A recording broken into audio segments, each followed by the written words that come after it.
selamat malam para upasaka upasika sekalian, semoga Anda semua dalam keadaan yang baik, sehat, bahagia. Kita kembali lagi kelas setelah libur cukup panjang ya.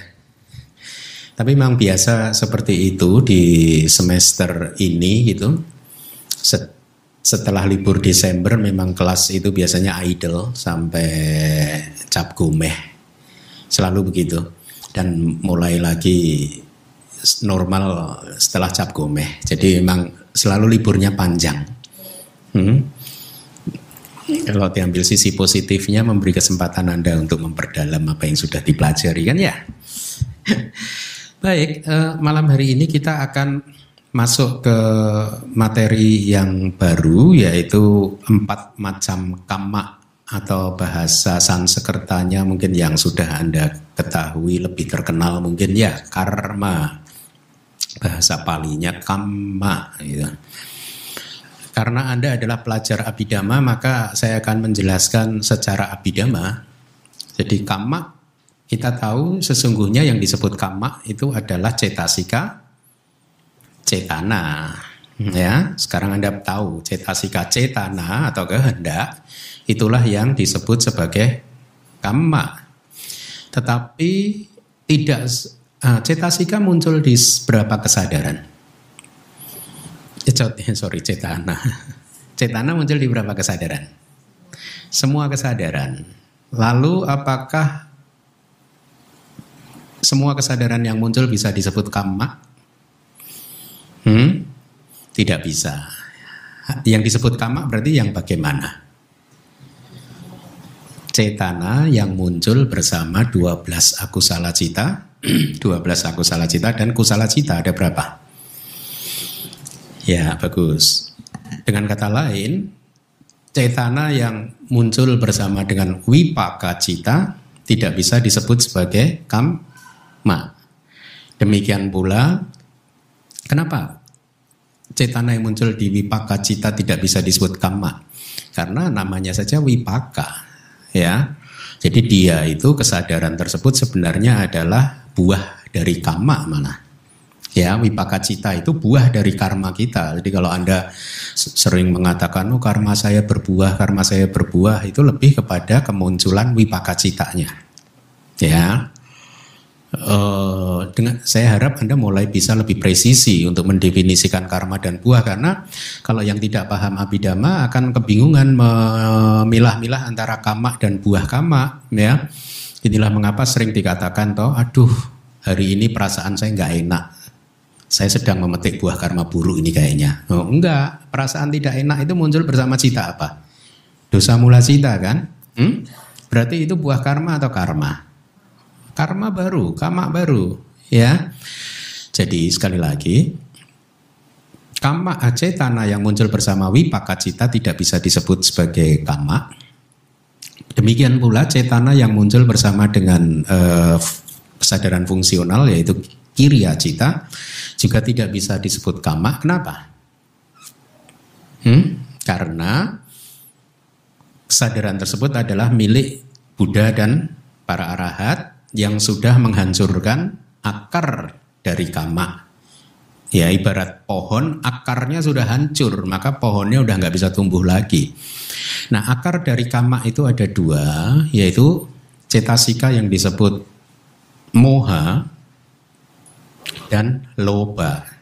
Tetapi secara lebih spesifik lagi disebut awijja dan tanha. Bagus. Awijja adalah ketidaktahuan yang membuat mata batin kita tertutup, seperti seseorang yang kena katarak. Matanya tertutup oleh katarak sehingga tidak bisa melihat realitas sesuai atau apa adanya gitu. Tidak bisa melihat 4 kebenaran mulia. Ya, tidak memahami bahwa tidak memahami kebenaran mulia yang pertama, yang kedua, ketiga dan keempat. Ya. Nah, kalau lebih ini lagi, kamma itu bahasa Pali artinya sebenarnya perbuatan, ya, atau tindakan, atau kadang juga disebut profesi, pekerjaan. Jadi kalau seseorang itu profesinya petani, ya dia kammanya petani gitu. Tapi dalam konteks ini disebut sebagai perbuatan atau tindakan. Kalau dengan bahasa Sutta kan Buddha mengatakan cetanahang bhikkhave kamang wadami, wahai para biku, yang saya katakan sebagai kama adalah cetana, adalah kehendak kama diperbuat, ya, diperbuat melalui tubuh, ucapan dan pikiran, ya. Jadi itu arti dari kama. Nah, karena kita mau mempelajari dari sisi abhidhamma, maka informasi-informasi yang agak detail seperti ini perlu saya sampaikan. Nah, di bab ini kita akan mempelajari 4 macam kama. Sebenarnya kama catuka ini diartikan juga 4 jenis kama yang masing-masing terdiri dari 4 anggota, kira-kira begitu. Jadi 4 kali 4, 4 wheel drive. 16. Nanti kita akan mempelajari 16 tipe-tipe karma yang dibagi dalam 4 grup, 4 kelompok yang 4 kelompok besar, ya. Tadi saya katakan bahwa karma yang muncul di kesadaran fungsional, cetana yang muncul di kesadaran fungsional tidak bisa disebut sebagai karma, ya. Oleh karena itu, apapun yang dilakukan oleh Buddha dan para arahat sudah tidak lagi mempunyai potensi untuk membuahkan hasil, ya, karena akarnya udah patah, udah hancur, sehingga pohonnya sudah tidak bisa tumbuh lagi. Buddha masih melakukan perbuatan kegiatan sehari-hari, arahat juga seperti itu, tetapi semua perbuatan dan kegiatan yang dilakukan beliau sudah kehilangan potensi. Saya ulangi lagi, potensi. Artinya potensi itu kekuatan untuk satu hari nanti kalau ketemu dengan kondisi dan syarat yang tepat, maka dia bisa berbuah. Potensi itu sudah hilang di rangkaian arus kesadaran Buddha dan para arahat. Tetapi walaupun demikian, sejak menjadi Buddha atau mencapai tingkat kesucian arahat, beliau-beliau ini masih tetap harus memetik buah karma yang beliau lakukan di masa lalu, khususnya karma buruk, sebenarnya karma baik juga, ya, yang dilakukan di masa lalu. Itulah mengapa kita sering membaca di kitab-kitab kita Buddha sakit perut, ya, sakit pinggang, yang disebabkan karena beliau dulu jauh di kehidupan lampaunya profesinya adalah sebagai seorang pegulat.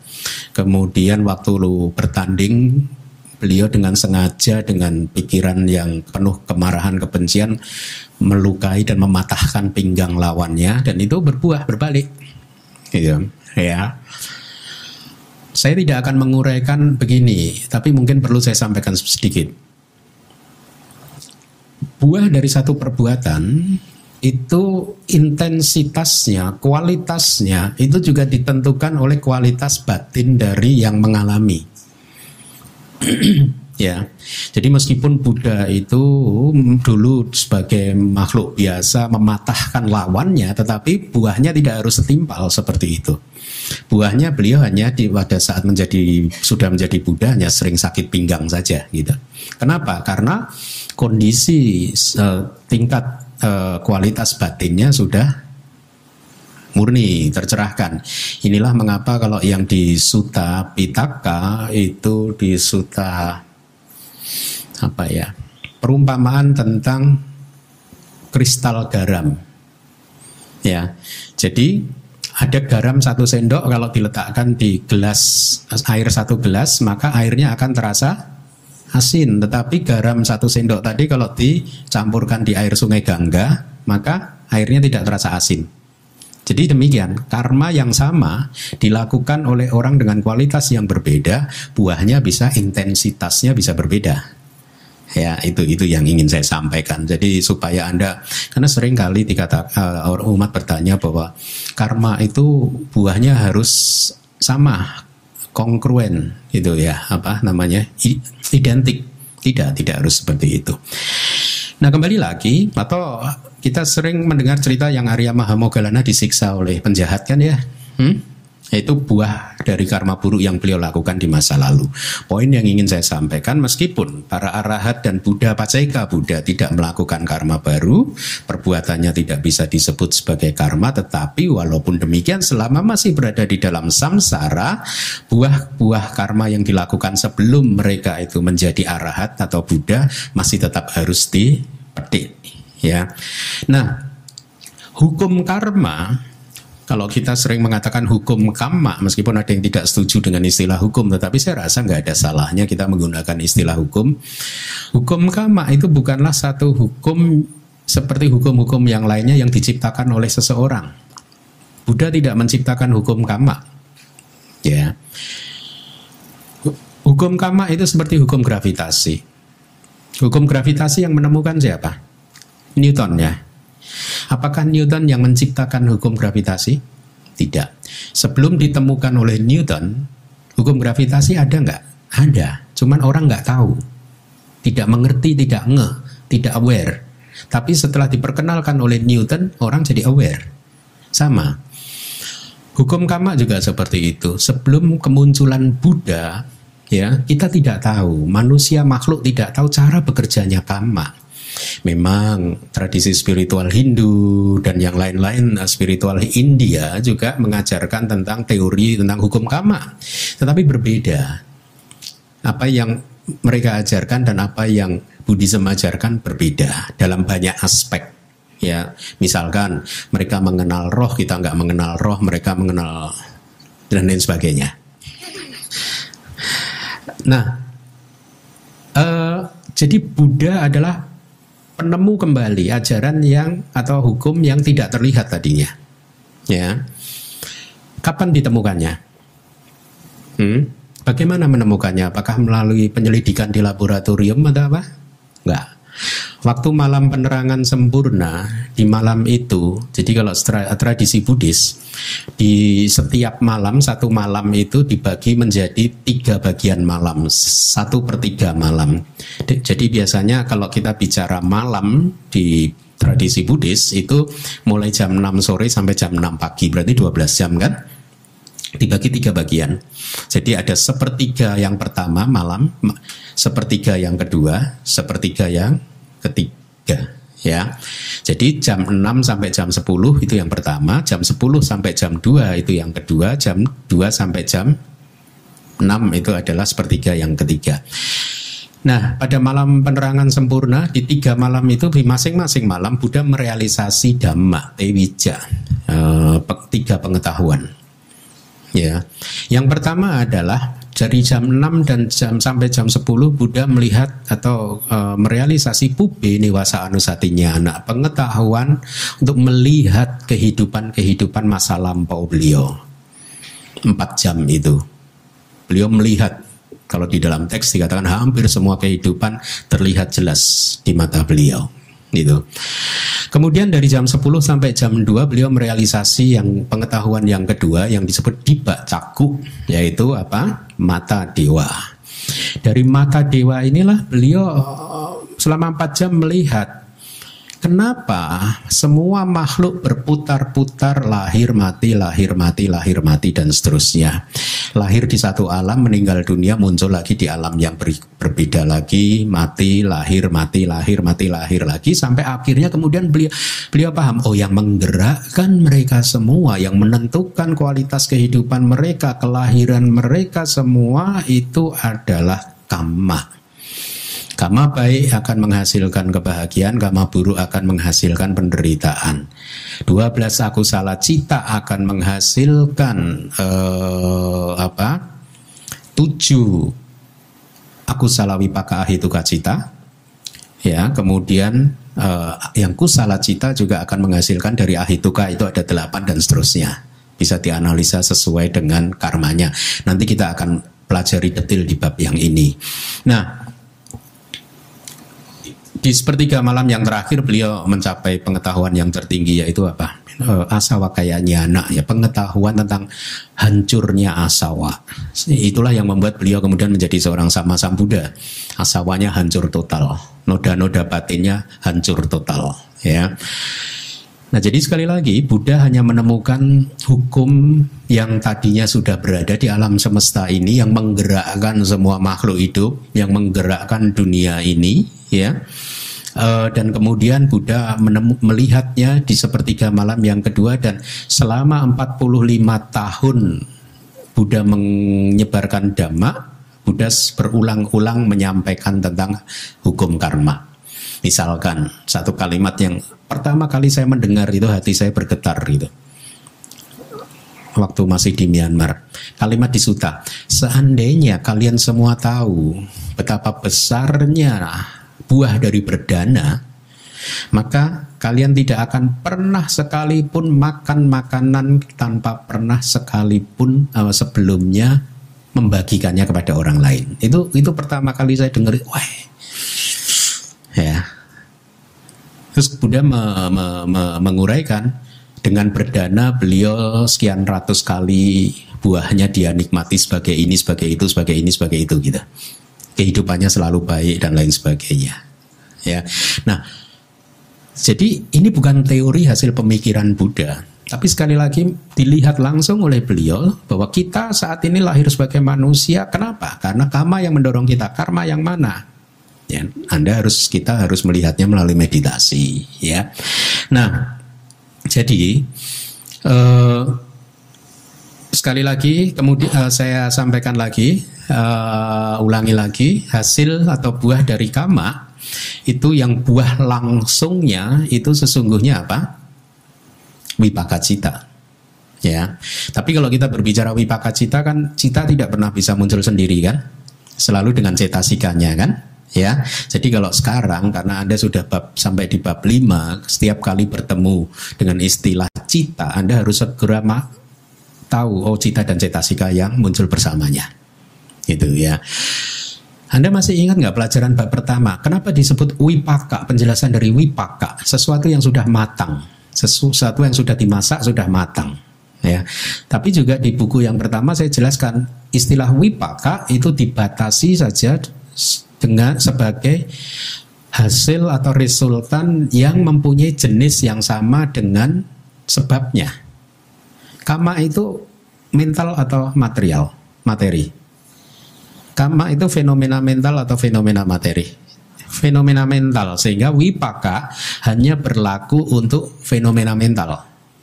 Jadi buah langsung dari karma itu sesungguhnya wipaka cita dan cetasika yang muncul bersamanya. Tetapi materi juga, karma juga bisa menghasilkan materi. Ya, karma juga bisa menghasilkan tubuh jasmani kita ini contohnya. Ini buah, sebagian itu buah dari karma kita, tetapi istilahnya bukan wipaka. Nanti di bab 6 kita akan belajar. Istilahnya adalah kamma samudhana rupa. Artinya kalau Anda yang mau menulis KAMMA, kamma spasi SAMUTT, ada titiknya di bawah, H A ada garisnya di atas, NA spasi rupa, RU ada garisnya, PA. Kamma samudhana rupa.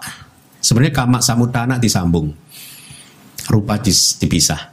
Jadi diterjemahkan dari belakang, materi atau rupa, samudhana itu yang muncul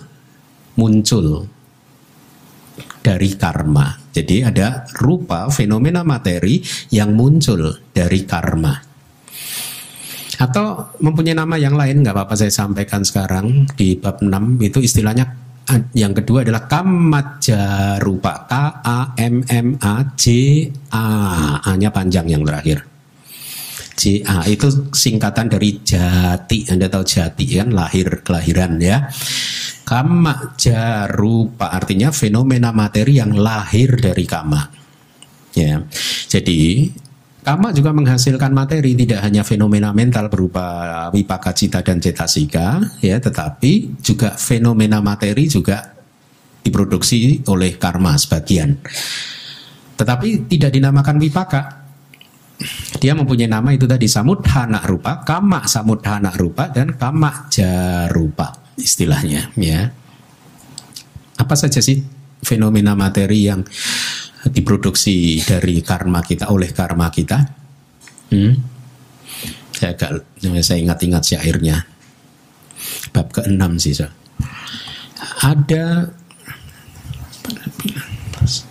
Ada 19 fenomena materi yang lahir dari karma. Ya. Yang pertama, jadi begini. 9 yang pertama itu adalah 8 yang tidak terpisahkan. Nah, nggak apa pelan-pelan saya bimbing. Jadi fenomena materi yang akan Anda nanti semester depan pelajari itu dalam kelompok yang terkecilnya itu disebut rupa kelapa. Ya, kelapa itu kelap. Nah, kelap gampang kan diingat-ingat, kelompok materi. Jadi fenomena materi tidak muncul sendirian, enggak. Dia muncul dalam kelompok yang disebut rupa kelapa. Dari rupa kelapa itu ada 8 fenomena mental yang disebut tidak terpisahkan, sudah tidak bisa dipisah lagi. Itu adalah jumlah terkecil, ya. Minimal itu jumlahnya 8 dari rupa kelapa itu.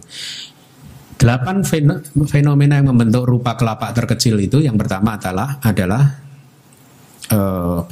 Padhawi Apotejo Wayo, datuk, elemen tanah, air, api, dan angin, 4 kan. Kemudian yang kelima adalah warna, V-A-N-N-A. Yang keenam adalah rasa, warna rasa. Yang ketujuh adalah warna rasa, ganda, bau, ganda. Yang kedelapan adalah oja, O-J-A, ada garis panjangnya A-nya. Itu adalah nutritive essence atau sari makanan, nutrisi, sari nutrisi. Saya belum tahu istilah bahasa Indonesianya. Nutritive essence, mungkin sari makanan gitu ya. Ya, oke. Itu 8 inseparable, tidak terpisahkan. Nah, tadi saya katakan dalam satu kelompok ini bukan 8 tapi 9. Yang satu adalah jiwitindriya, rupa, yang membuat rupa ini hidup. Seperti jiwitindriya cetasika yang membuat mental kita hidup, mampu bergerak, mampu mempertahankan kelangsungannya. Itu jiwitindriya kan, indriya kehidupan kan, indera kehidupan. Jadi 9 ini membentuk satu kelapa, tetapi berkombinasi lagi dengan cakuk pasada sehingga menjadi cakuk dasaka. Ditambah 1 cakuk pasada itu indera mata, sensitivitas mata yang membuat image itu terpantul di indera mata kita, kornea mungkin gitu ya. Nah, saya mungkin salah, tapi itu yang membuat kita bisa melihat cakuk pasada. Dia satu individu rupa, tetapi karena tadi minimal kan 8, dia tidak bisa hidup sendiri, dia masuk ke dalam kelompok yang tadi 9. Jadi menjadi cakuk dasaka. Berarti cakuk dasaka itu dasa 10. Berarti Aling itu dulu menyampaikan ke saya, istilahnya apa ya, kelompok yang isinya 10 anggota gitu. Ya, kalau kesebelasan kan 11, kayaknya kita adopsi aja ke-10-an. Meskipun di Kamus Besar Bahasa Indonesia tidak ada, tapi saya rasa akan saya perkenalkan ini untuk semester depan. Jadi cakuk dasaka, dasa itu 10, ya, cakuk yang terdiri dari 10 fenomena mental, itu artinya itu adalah ke-10-an mata. Artinya apa? Rupa kelapa yang ada di mata individu ini yang terdiri sebenarnya dari 10 fenomena rupa, yaitu apa tadi? Padhawi Apotejo Wayo, wana ganda rasa oja, 8 jiwitindriya, dan cakuk pasada. Ya. Kemudian yang 9 tadi juga bergabung dengan sota pasada, jadi membentuk indera telinga kita. Ya. Jadi 10, jadi sota dasaka. Kemudian juga berkombinasi dengan yang hidung, gana dasaka. Kemudian berkombinasi dengan lidah, jiwa pasada.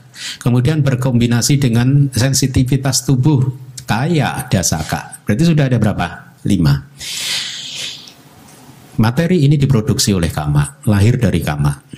Ya. Tadi saya katakan ada 9 ya. Apa? 5 sudah. Berarti yang 2 lagi adalah bawa rupa, materi, gender. Jadi kita ini, gender kita ini ditentukan oleh karma kita. Kenapa Anda laki-laki yang lainnya perempuan? Itu karma kita. Katanya sih laki-laki lebih superior katanya. Jangan sampai denger yang putri.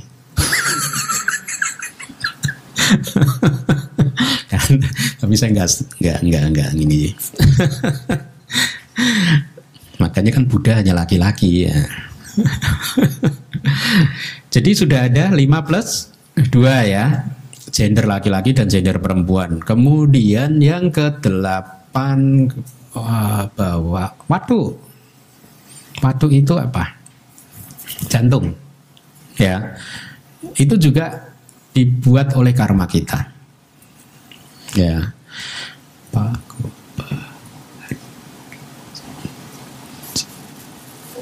Ya, yang ke-9 jiwitindriya itu sendiri.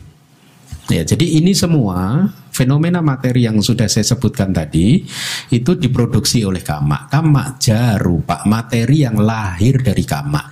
Jadi panca indera Anda itu lahir dari kama Anda, ya. Kemudian gender itu lahir dari karma Anda. Kemudian jiwitindriya itu juga dari karma Anda. Indra-indra kehidupan materi itu juga dari karma Anda. Ya, makanya ada orang yang katakanlah umurnya sebenarnya masih muda tapi cepat tua. Karena jiwitindriyanya. Atau orangnya udah tua tapi kelihatan muda gitu. Ya, kira-kira seperti itu. Karena karmanya dia, ya. Nah, jadi sekali lagi buah dari karma tidak hanya wipaka cita tetapi juga beberapa fenomena materi yang sudah saya sebutkan tadi ya. Sehingga contohnya pada saat karma itu berbuah, dia berbuah di 2 momen secara teknis. Momen yang pertama adalah momen patik sandi kana, momen kemunculan patik sandi. Ya, saya tidak mengatakan patik sandi cita di sini, tetapi patik sandi saja, penyambung kelahiran kembali. Tidak kesadaran penyambung kelahiran kembali. Kenapa? Karena kalau saya mengatakan buah karma muncul di patik sandi, itu artinya di detik pertama di kelahiran kita, kelahiran setiap makhluk, itu karma berbuah berupa patik sandi. Kalau kita bicara patik sandi, berarti itu artinya patik sandi cita, cetasika yang muncul bersamanya, dan juga 3 rupa kelapa yang langsung muncul di detik itu juga bersamaan. 3 rupa kelapa itu adalah kaya dasaka kesepuluhan tubuh, yaitu embrio yang akan membentuk tubuh kita masing-masing. Ya, jadi sejak awal pertama kelahiran kita sudah mewarisi dari karma kita calon tubuh kita itu yang berkembang sekarang ini seperti sekarang. Kenapa saya seperti ini, Anda seperti itu tubuhnya. Kemudian yang kedua adalah bawa dasaka, yaitu kesepuluhan gender. Untuk sementara saya terjemahkan gender ya, sehingga membuat Anda seperti itu, saya seperti ini, kita seperti kita masing-masing. Kemudian rupa kelapa yang ketiga adalah kesepuluhan hati, jantung hati, landasan hati kita ya. Jadi di detik pertama dari setiap kelahiran karma berbuah berupa itu tadi patik sandi ya, yang terdiri dari 3 kelompok, cita, cetasika, dan rupa. Tetapi karma tidak hanya muncul di momen itu saja. Momen yang kedua disebut bahasa palinya pawati, P-A-V-A-T-T-I, pawati. Arti dari kata pali pawati itu kejadian. Jadi karma juga berbuah berupa kejadian. Maksudnya apa? Kejadian sehari-hari yang kita alami sejak pati sandi tadi muncul, detik berikutnya itu disebut pawati sampai meninggal dunia nanti. Jadi di sepanjang kehidupan kita sejak kelenyapan pati sandi, kita sudah memetik karma terus sampai nanti meninggal dunia, lahir lagi, meninggal, lahir lagi, sampai keluar dari samsara. Hanya pada saat kita bisa keluar dari samsara, maka semuanya selesai. Ya. Jadi itu informasi awal yang bisa saya sampaikan. Mari kita lanjutkan. Mohon dibaca. Siapa? Ups, sorry. Ya. Berdasarkan fungsinya, terdapat 4 kama yang dinamakan kama produktif, kama suportif, kama represif, dan kama destruktif. Nah, saya minta Anda hafalkan ini ya. Ada 4 kama produktif, suportif, represif, destruktif. Itu kalimat palingnya kalau yang suka di atas. Janaka, M-nya diilangi. Terus berikutnya upadambaka, M-nya diilangi. Upapilaka, M-nya diilangi. Upaghataka. Ya, berdasarkan fungsi kicca wasena. Ya, jadi 4 karma berdasarkan fungsi apa saja? Produktif, suportif yang mendukung, represif yang menekan, kemudian destruktif yang menghancurkan. Nanti kita akan bahas. Kemudian silakan lagi dibaca. Berdasarkan urutan kematangan, terdapat 4 kama yang dinamakan kama berat, kama yang dekat dengan kematian, kama yang biasa dilakukan, dan kama cadangan. Berdasarkan urutan kematangan, artinya apa? Ini urut-urutannya seperti itu. Kalau ada karma berat, maka yang berbuah karma berat dulu. Kalau tidak ada karma berat, berarti yang mendapat kesempatan untuk berbuah adalah kama yang dekat dengan kematian dulu. Kalau 2 itu tidak ada, berarti yang ketiga, kama yang biasa dilakukan. Kalau 3-tiganya nggak ada, mana yang berbuah? Kama cadangan. Ya, Anda yang pengen bahasa palinya tuh di atas garuka, M titiknya diilangi, itu berat. Asena itu dekat dengan kematian. Acina itu kama kebiasaan, ya. Pak Seado itu namanya Bante Acina aslinya gitu. Ya. Kemudian katata kama itu kama cadangan, ya. Mari kita lihat penjelasannya. Sekarang untuk menunjukkan 4 tipe kama melalui 4 cirinya, beliau pengarang dari Abhidhamma Sanggaha memulainya dengan mengatakan karma produktif. Kita definisikan di Wibawini, karma produktif adalah karma yang memproduksi hasil berupa apa? Patik sandi dan tadi di pawati tadi di kejadian sehari-hari, ya, yang memproduksi buah karma itu disebut karma produktif. Karma suportif adalah karma yang memperkuat buah karma yang lain. Jadi ada buah karma lain, ada kama yang sedang berbuah, kemudian kama suportif ini memperkuat, namanya suportif, mensupport, ya, memperkuat, baik dari durasinya, kualitasnya, dan lain sebagainya, ya. Kemudian yang ketiga adalah kama represif, adalah kama yang setelah menghampiri buah kama yang lain, kemudian menekannya, ini definisinya, artinya kama represif ya merepres, menekan, sehingga jadi ada kama yang sedang berbuah, kemudian kama represif ini menekan buah karma sehingga durasinya jadi memendek, kualitasnya jadi menurun, dan lain sebagainya. Itu definisinya, ya. Kemudian yang keempat adalah kama destruktif. Destruktif itu kan penghancur gitu ya. Adalah kama yang setelah menghampiri buah kama yang lain lalu membunuhnya, lalu menghancurkannya. Jadi ada buah kama sedang bekerja, kemudian kama destruktif ini muncul sehingga buah kamanya itu dihancurkan, berhenti, gitu, ya. Seperti anak panah kalau di kitab komentar, anak panah ditembakkan gitu, anak panahnya itu sedang melaju, tiba-tiba ada kekuatan lain yang menahannya, tep, sehingga anak panahnya jatuh, stop, berhenti. Itu karma yang merusak, yang menghancurkan, ya. Nah, nanti di bagian akhir mungkin kita akan mempelajari bahwa yang disebut karma produktif, yaitu karma yang mempunyai potensi untuk memproduksi hasil berupa kemunculan patik sandi ataupun kemunculan buah karma di sepanjang kehidupan sehari-hari, ya. Karma produktif yang mempunyai kekuatan untuk menghasilkan patik sandi adalah semua jenis karma yang faktor-faktornya sudah terpenuhi. Ya, nanti di bagian akhir. Besok juga buku karma akan dibagikan. Anda itu juga sudah cukup lumayan panjang lebar saya kupas di buku itu. Anda bisa baca itu. Ya. Nah, jadi kama baik atau kama tidak baik atau kama buruk apapun yang faktornya sudah lengkap, terpenuhi, bisa menjadi karma produktif yang menghasilkan patik sandi, ya.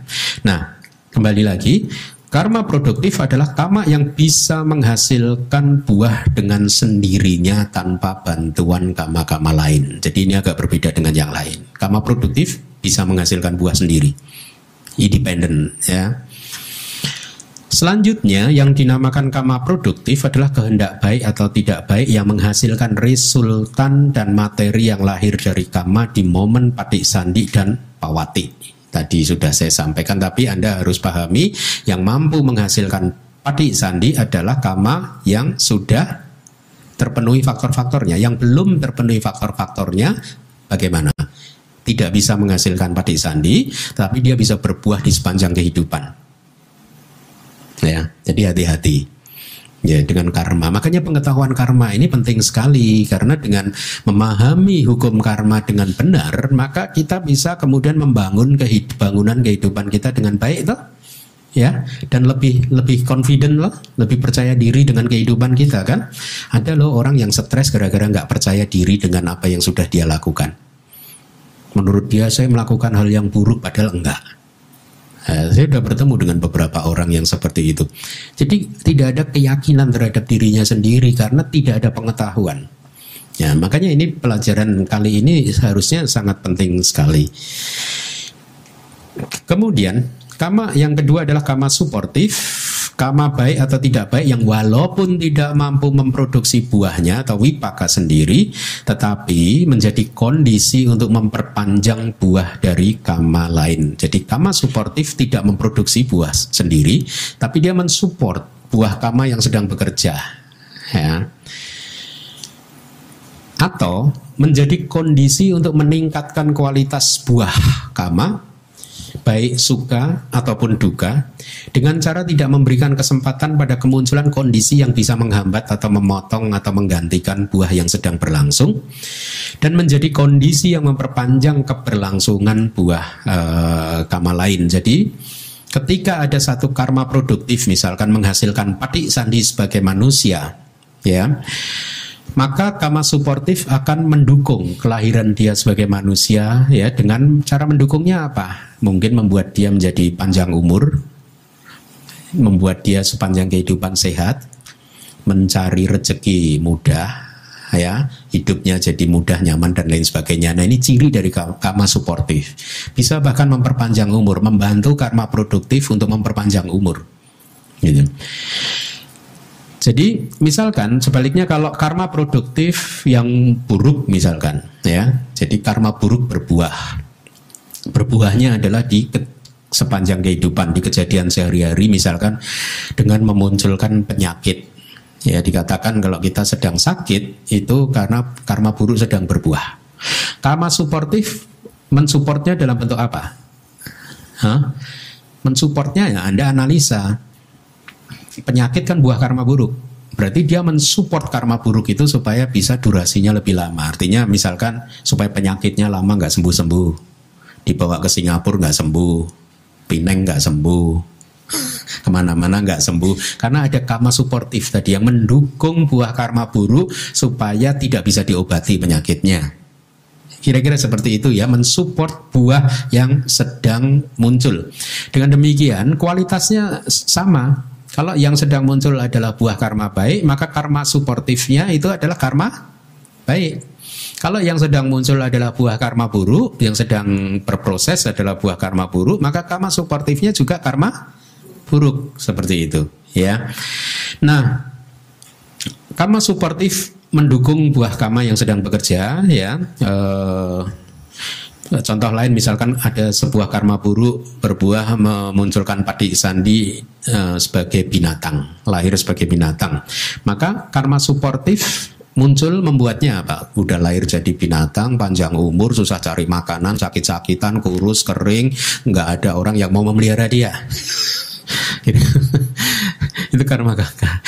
Jadi hidupnya udah jadi binatang, jadi makin sulit lagi gitu. Karena karma suportif, ya. Kemudian yang berikutnya karma represif. Karma apapun yang menjadi pengikat keberlangsungan buah karma yang lebih lama dengan cara mencegah sebab untuk terjadinya keseimbangan elemen, penyakit dan lain-lain. Itu artinya kalimatnya susah ya. Jadi karma represif ini menjadi pengikat keberlangsungan buah karma. Dia berkebalikan dengan karma suportif. Kalau karma suportif kan tadi sejenis, ya, ada buah karma baik sedang berbuah, karma baik sedang berbuah, karma suportifnya adalah juga karma baik yang membuatnya panjang. Kalau karma represif kebalikannya, ada karma baik yang sedang berbuah, kemudian ada karma buruk yang menekan, sehingga katakanlah dia harusnya lahir jadi manusia yang panjang umur jadi pendek umur, karena ada karma represif, ya. Karma represif ini tidak bisa juga membuahkan hasilnya sendiri, tetapi dia sifatnya mengganggu atau menghalangi atau menekan buah karma yang sedang bekerja, intinya memperpendek durasi keberlangsungan buahnya, ya. Tadi ada istilah pengikat itu ya memperpendek buah karma yang sedang berlangsung. Terus istilah sebab untuk terjadinya keseimbangan elemen, itu kan mencegah sebab untuk terjadinya keseimbangan elemen, berarti mencegah supaya tidak sehat. Kalau keseimbangan elemen itu berkaitan dengan kesehatan tubuh kalau di dalam Buddhism. Kalau seseorang yang sakit itu elemennya sedang tidak seimbang. Nah, di sini dia mencegah terjadinya keseimbangan elemen, jadi menghalangi supaya dia sehat kembali. Itu contohnya, ya. Atau penyakit dan lain sebagainya. Jadi kalau contoh-contoh yang bisa kita temukan di kitab-kitab, kalau ada sebuah karma produktif, ya, yang kuat dihalangi atau ditekan oleh karma represif, itu misalkan seharusnya satu makhluk lahir di alam yang tinggi, ya, tetapi karena ada karma represif jadi dia lahir di alam yang lebih rendah, ya.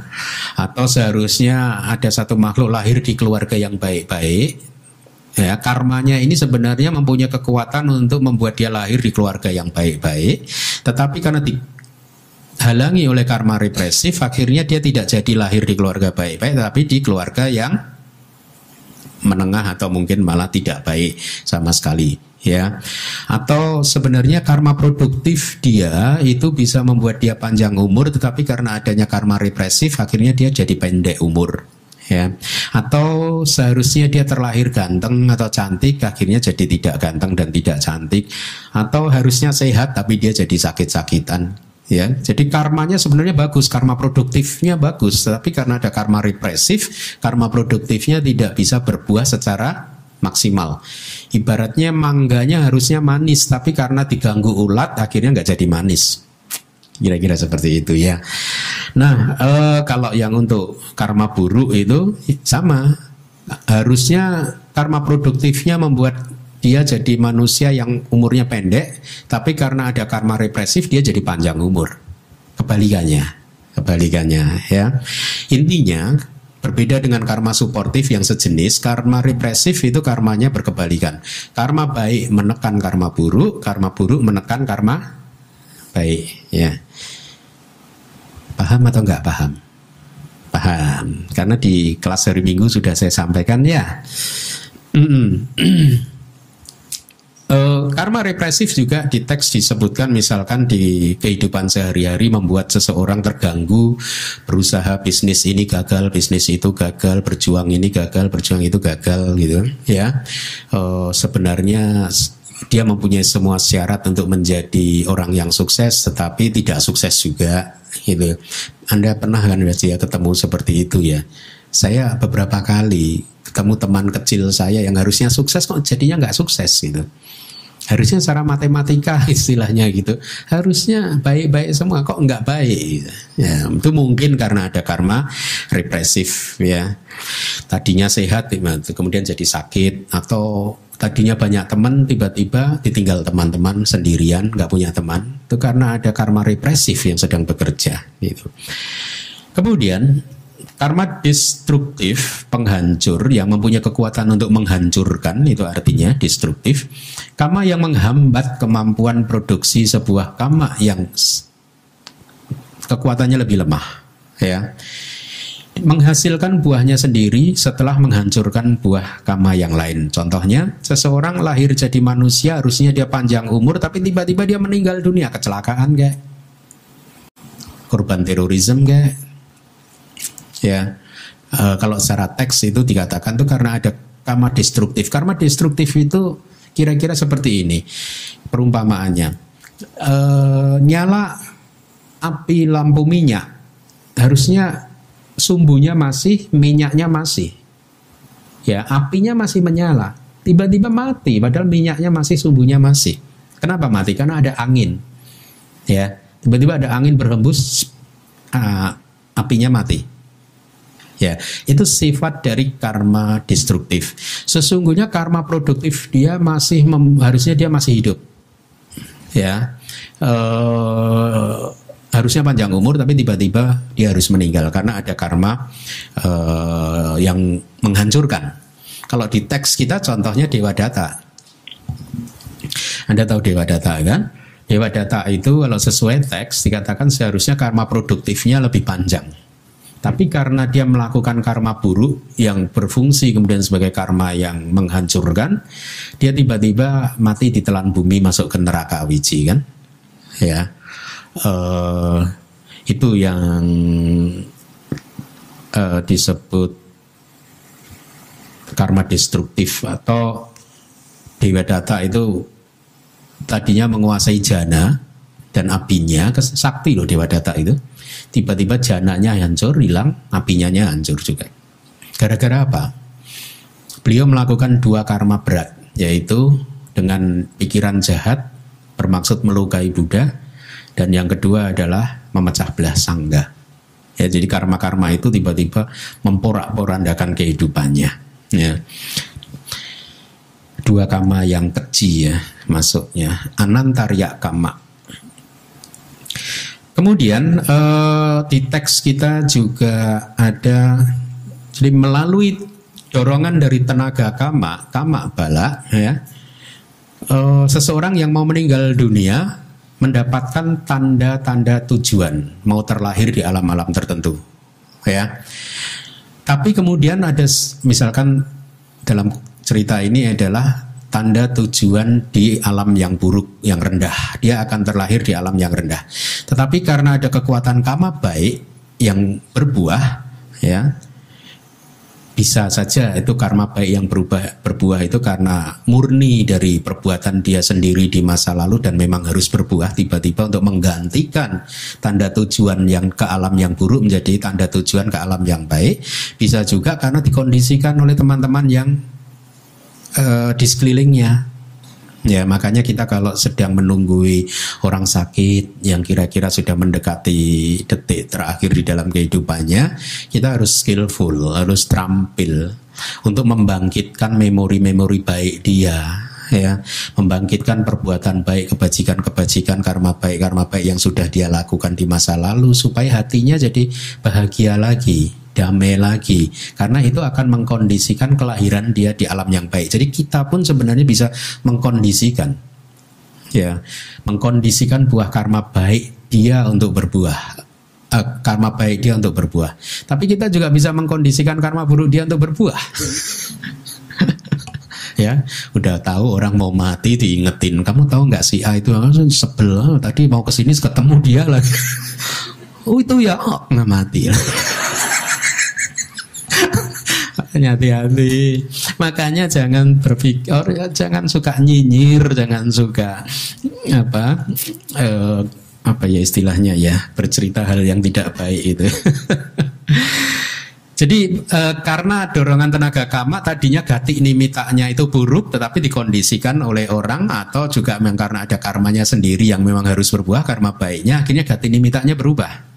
Ya, jadi itu juga di teks disebutkan karma destruktif, gati nimita yang buruk dihancurkan, akhirnya berubah jadi gati nimita yang baik. Paham kan ya gati nimita ya, tanda tujuan untuk terlahir di alam yang baik gitu. Anda masih ingat cerita tentang pemburu itu di Sri Lanka itu yang anaknya adalah seorang biku, ya kan? Dia sebelum meninggal, beberapa hari sebelum meninggal kan berteriak-teriak terus, dikejar-kejar anjing kayak, dikejar-kejar binatang buruannya kayak gitu kan. Kemudian anaknya yang kebetulan seorang biku paham, ini adalah tanda kalau didiamkan, kalau orang ayahnya ini meninggal dengan gati nimita seperti itu, pasti dia lahir di 4 apaya salah satu, ya. Tapi anaknya seorang biku pinter, akhirnya apa? Ayahnya bawa ke pagoda untuk melakukan persembahan bunga kepada Buddha di altar di pagoda. Ya singkat cerita, akhirnya Gati Nimitta yang buruk tadi berubah. Akhirnya ayahnya terlahir di surga. Jadi kita bisa membantu dengan cara-cara seperti itu, ya. Kebalikannya juga sama, seseorang tadinya Gati Nimittanya baik tapi berubah jadi buruk seperti yang tadi saya katakan, ya. Nah, karma destruktif, baik itu karma baik ataupun karma buruk, yang pasti menghambat buah karma lain dan kemudian menghasilkan buahnya sendiri. Jadi dia menghambat, menghentikan karma lain yang sedang berbuah dihentikan, terus dia menghasilkan buahnya sendiri. Jadi mirip dengan karma produktif, bedanya karma destruktif dia kepo dulu, karma yang sedang berbuah di stop dulu baru dia berbuah. Kalau karma produktif tidak begitu, ya, tidak menghambat buah karma lain. Tapi kitab kita juga mengatakan kadang dia hanya menghambat buah karma yang sedang bekerja, tapi tidak membuahkan hasilnya, memberi kesempatan buat karma lain untuk memberikan buah sebagai gantinya, ya. Contohnya adalah Anda tahu cerita yang Arya Cakupala yang menjadi buta bersamaan dengan pencapaian tingkat kesucian arahat. Tahu ya? Dia dituduh oleh teman-temannya melanggar sila yang pembunuhan kan ya. Tetapi Buddha mengatakan tidak, karena dia tidak melihat. Ya. Nah, dikatakan di dalam teks karma yang membuatnya dia buta itu adalah karma destruktif, ya, tiba-tiba buta. Jadi matanya yang tadinya sehat di stop aja, tapi tidak menghasilkan buah lagi karma destruktifnya, gitu. Jadi dia hanya menghentikan buah karma baik yang sedang bekerja, dihentikan, tapi dia sendiri tidak menghasilkan buah. Ya, itu contoh-contoh yang bisa kita temui. Kemudian kita lanjutkan lagi berdasarkan urutan kematangan. Tadi sudah saya sampaikan ada 4 juga. Yang pertama adalah kama berat, ya, yaitu sebuah kama yang saya beri warna kuning. Ada 2, berarti sangat tercela atau sangat agung. Jadi ini sangat tercela ini untuk karma buruk yang berat, sangat agung ini untuk karma berat yang baik, dan mustahil untuk dihancurkan atau ditolak oleh karma lain. Dia tetap harus berbuah. Ya. Jadi ada karma yang sesuai dengan urutan kematangannya, dia begitu dilakukan dia harus berbuah. Ya. Dari sisi karma baik, karma berat yang baik ini adalah pencapaian jana. Ya. Dari sisi karma yang buruk, karma berat yang buruk ini adalah panca anantarya kama. 5 kama yang anantarya. 5 kama sebenarnya arti anantarya itu kama yang buahnya tanpa antara. Tidak ada antara lagi, tidak ada jarak lagi. Artinya apa? Karma tersebut diperbuat di kehidupan saat ini, dia langsung berbuah berupa kemunculan patik sandi di kehidupan persis setelah ini. Tidak ada jarak, tidak ada antara. Tapi bisa juga teks-teks kita sering mengatakan panca anantarya kama sebagai kama yang keji. Ya, di buku karma saya gunakan istilah kama yang keji yang besok akan dibagikan. Kenapa disebut keji? Ya sesuai biar mudah diingat-ingat saja. Karena bahasa Inggrisnya juga menggunakan itu, jadi saya ikuti saja. Ada 5 yang buruk: membunuh ayah kandung, membunuh ibu kandung, membunuh arahat, dengan pikiran buruk, dengan pikiran jahat melukai tubuh Buddha, dan yang kelima adalah memecah belah sangga. 5 kama yang keji ini mempunyai kekuatan yang berbeda. Ya, yang nomor 1 itu paling ringan. Tapi jangan coba-coba tidak. Maksudnya dibanding yang 4 yang lain. Yang paling berat nomor 5, nomor 2, nomor 4. Pokoknya dari bawah kekuatannya. Yang paling bawah itu paling kuat, kemudian makin ke atas dia makin ringan. Tapi seringan-ringannya tetap neraka awiji. Maksudnya begini, kenapa di teks Abhidhamma? Karena Abhidhamma harus presisi, harus tepat kan. Maksudnya begini, kalau ada seseorang melakukan 2 karma keji, maka mana yang berbuah dulu? Itu tadi yang kuat dulu yang akan berbuah. Contoh Dewadatta.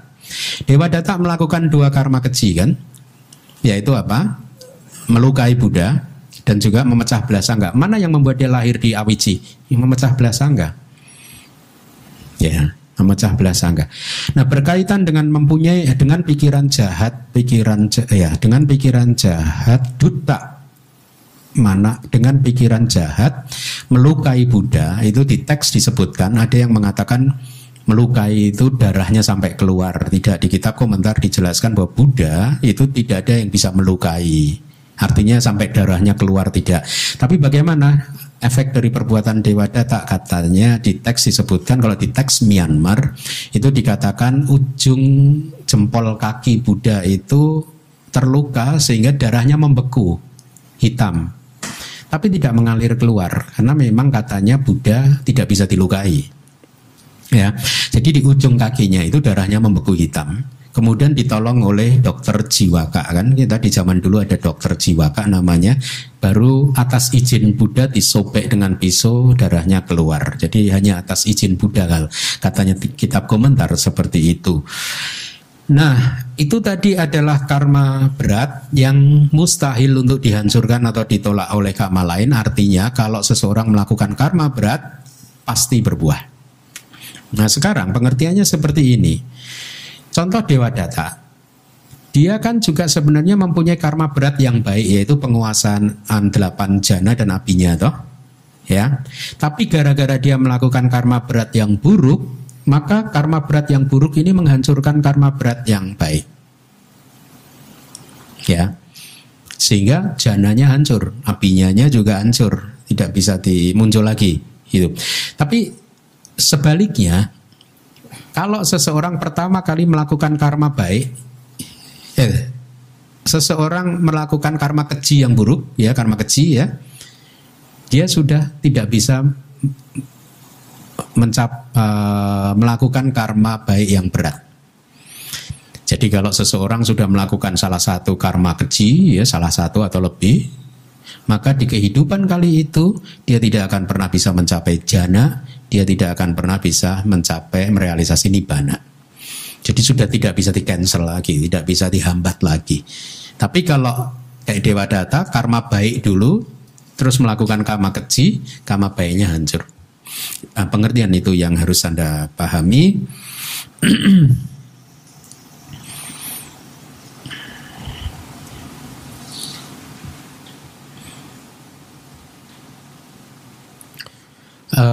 Ya, berkaitan dengan seseorang yang sudah melakukan karma keji kemudian tidak bisa mencapai jana, jalan buah dan nibbana, contohnya siapa? Raja Ajata I. Ya, Raja Ajata I itu seharusnya mempunyai cukup parami untuk menjadi seorang Sotapanna. Tapi karena dia melakukan karma keji, yaitu apa? Membunuh ayah kandungnya sendiri, maka kesempatan dia untuk menjadi seorang Sotapanna tertutup, ya. Dia tidak bisa tidur selama beberapa malam sampai akhirnya bermaksud bertekad untuk menemui Buddha. Dan begitu ketemu Buddha malam hari itu, Buddha berceramah tentang samanya Apala Sutta, buah tentang buah pertapaan. Dan pada malam hari itu setelah mendengarkan sutta tersebut muncul sadda Raja Ajata I terhadap Buddha, kemudian hatinya menjadi tenang lagi dan dikatakan karma mendengarkan dhamma tadi itu menjadi karma yang represif.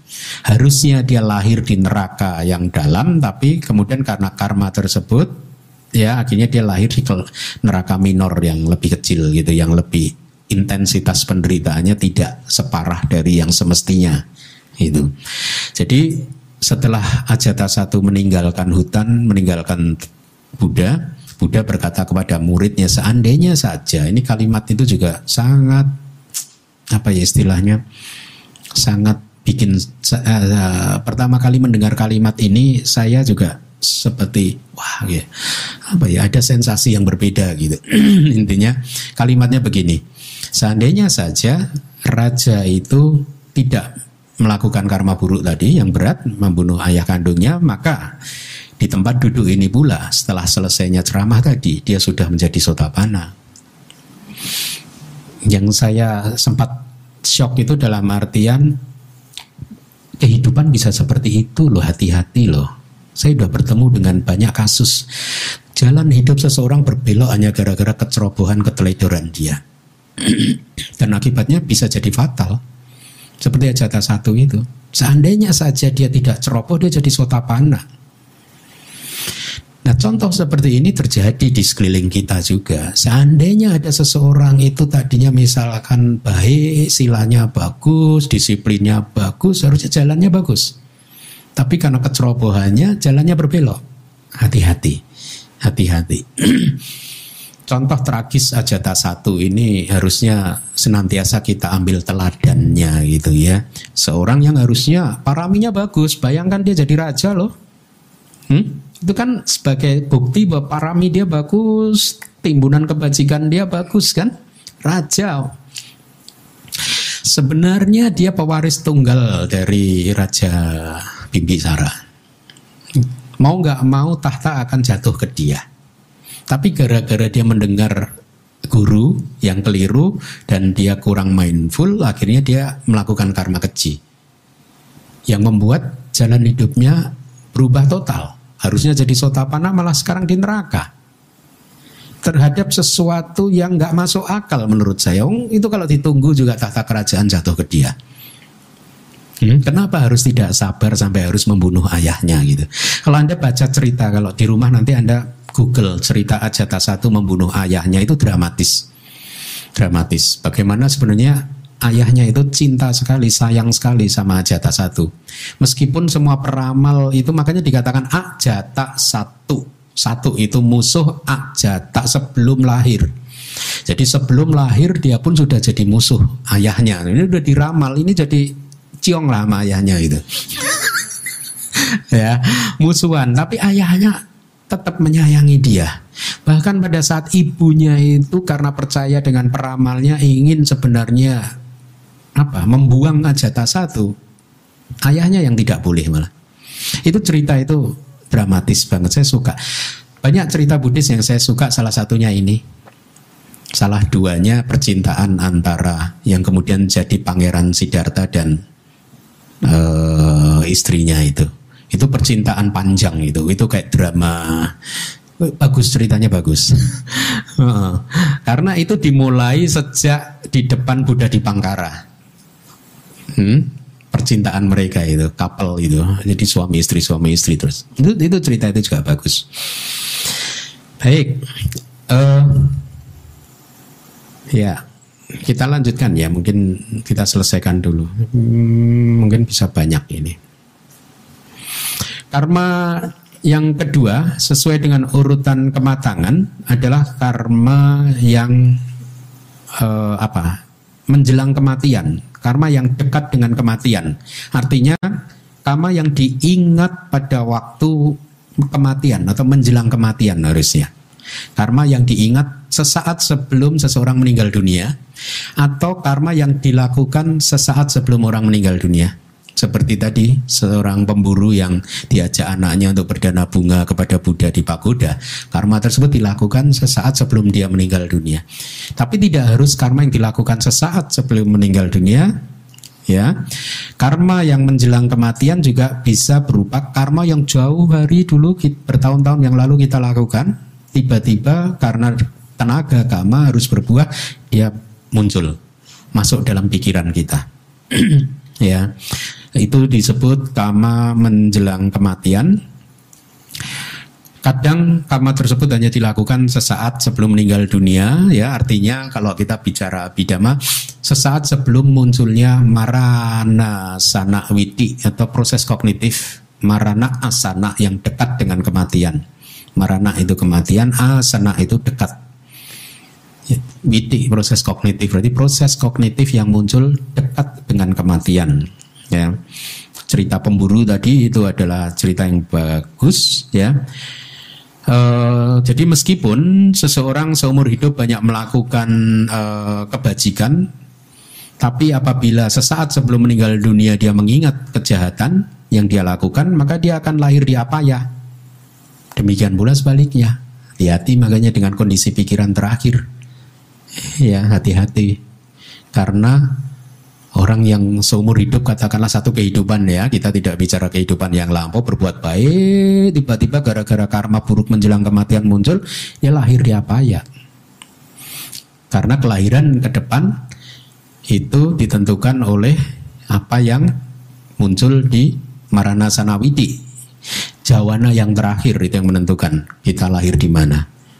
Jawana di proses kognitif Marana Sanawiti, proses kognitif yang dekat dengan kematian.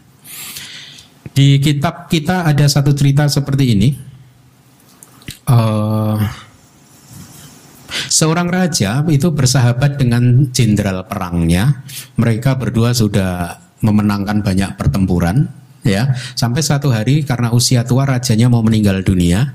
Pada saat detik-detik menjelang kematian itu beberapa hari terakhir, rajanya sebenarnya merindukan kunjungan dari jenderal yang sudah jadi biku jenderalnya, ya. Kok nggak datang-datang gitu. Sempat sedih juga sang raja karena sahabat sejatinya tidak berkunjung. Dia sempat berpikir berpikir positif. Oh, mungkin karena dia sebagai biku, dia tidak ingin ini, tidak ingin itu untuk menemui saya di saat-saat terakhir.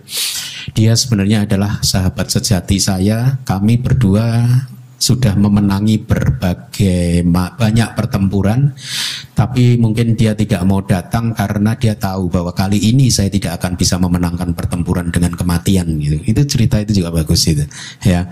Kemudian dia berpikir positif, tapi singkat cerita tiba-tiba jenderalnya yang sudah menjadi biku itu datang. Pada saat datang, biasa biku kan bijaksana.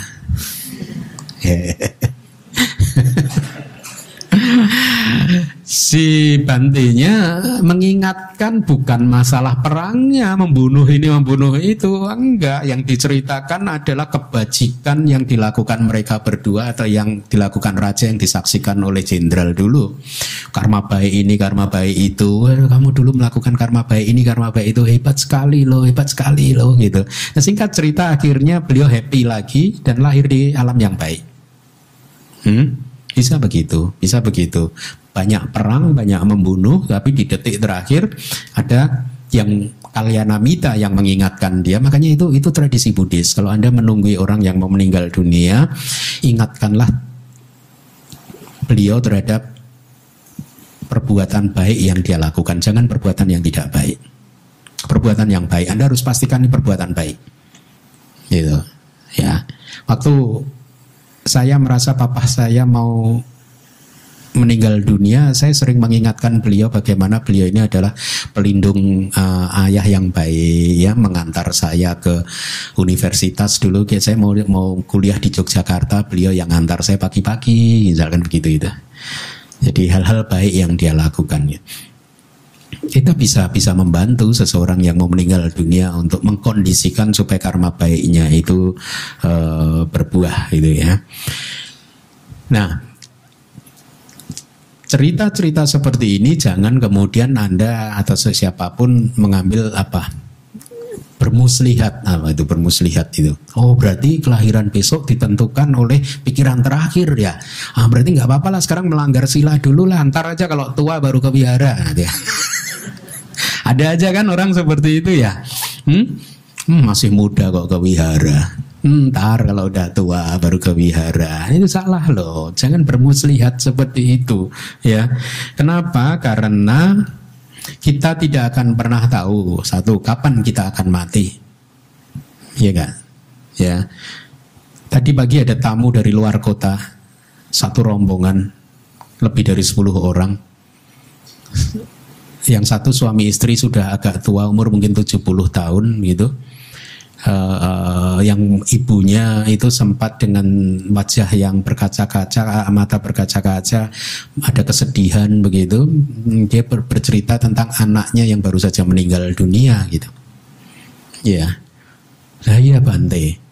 Padahal kan harusnya saya dulu yang lebih tua Bante. Gitu. Maksud saya ingin menyampaikan cerita ini, masih aja ada seseorang yang berpikir bahwa mati harus tua. Maksud saya, mati nggak harus menunggu kita tua.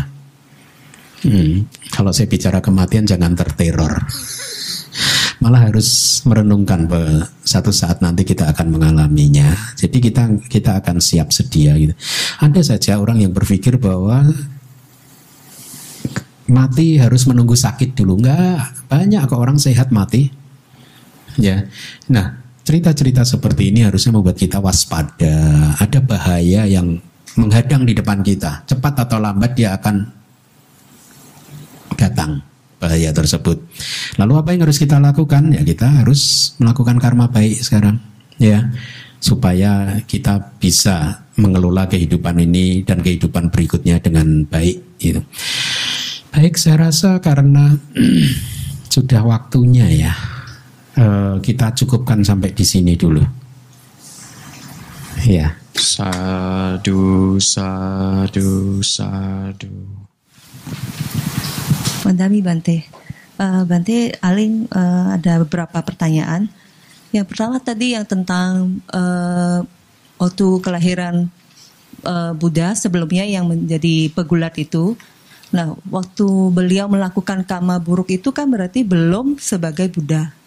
Nah, berarti kalau misalkan yang istilah garam itu, yang perumpamaan garam itu kan berarti maksudnya kalau yang melakukan adalah orang yang sudah suci atau bagaimana gitu loh. Dan saat itu kan beliau masih putu jana.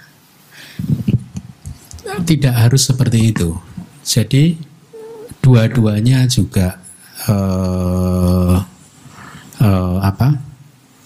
bisa diartikan dua-duanya. Satu yang tadi saya sampaikan, satu yang Aling sampaikan itu. Karena istilahnya kontainernya yang menerima sudah Buddha, jadi berbeda. Gitu.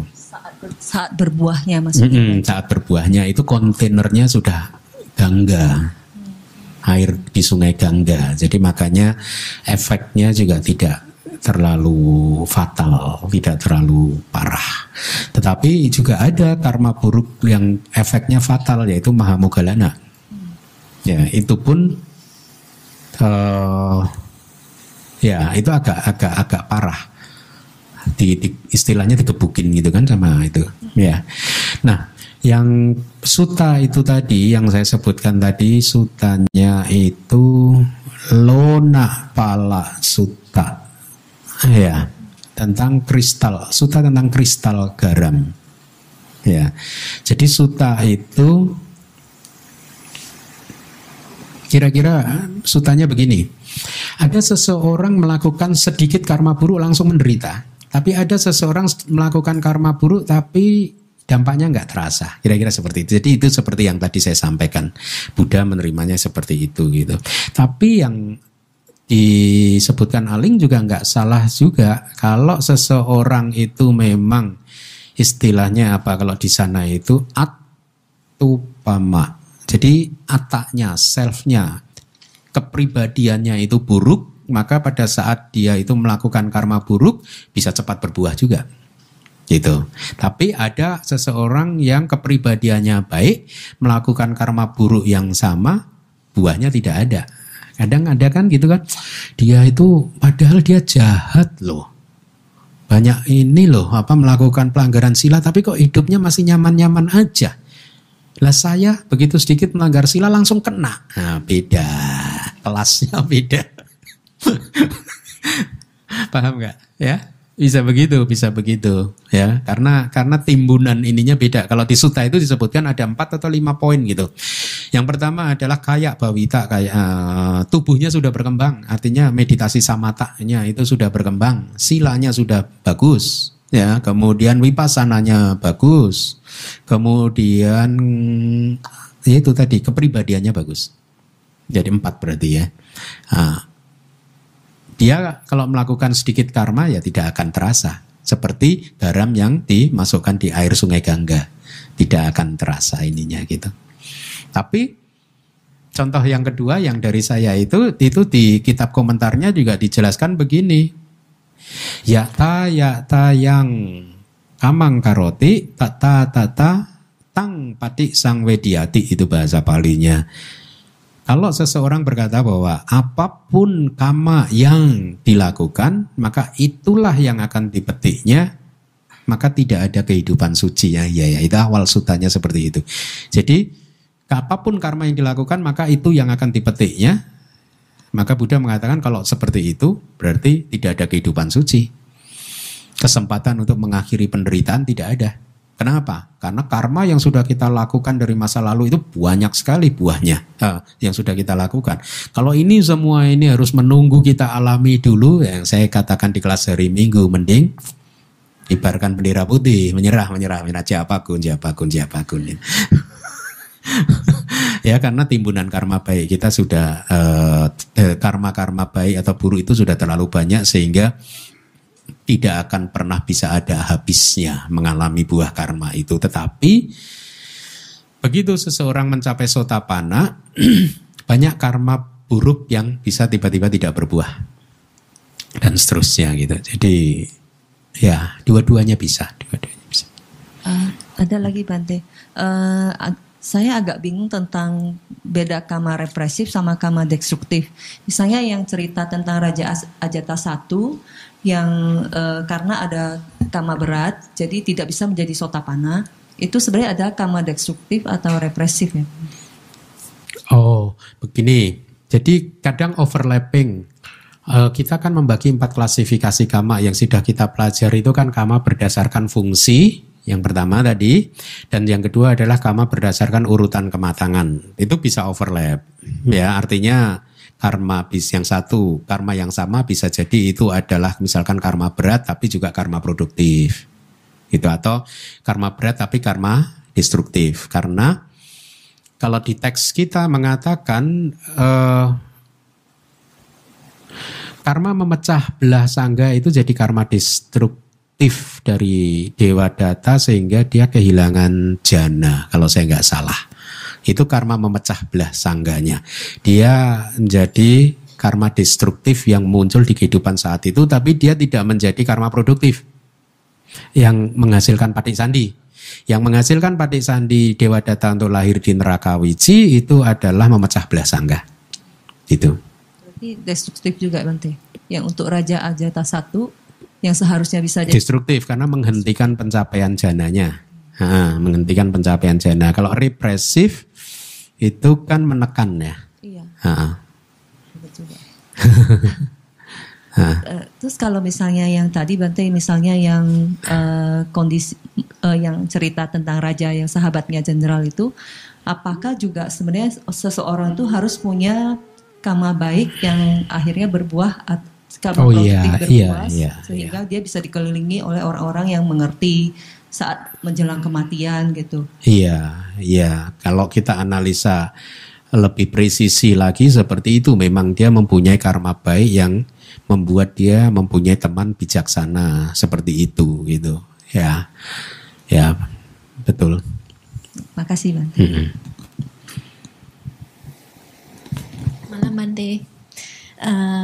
Bante, apakah kita melalui meditasi atau apakah kita akan tahu bahwa yang saya lakukan ini karma produktif atau karma apa? Terus yang kedua, tadi Bante bilang karma produktif itu berbuahnya bisa di pati sandi kalau memenuhi faktor-faktor apa ya Bante?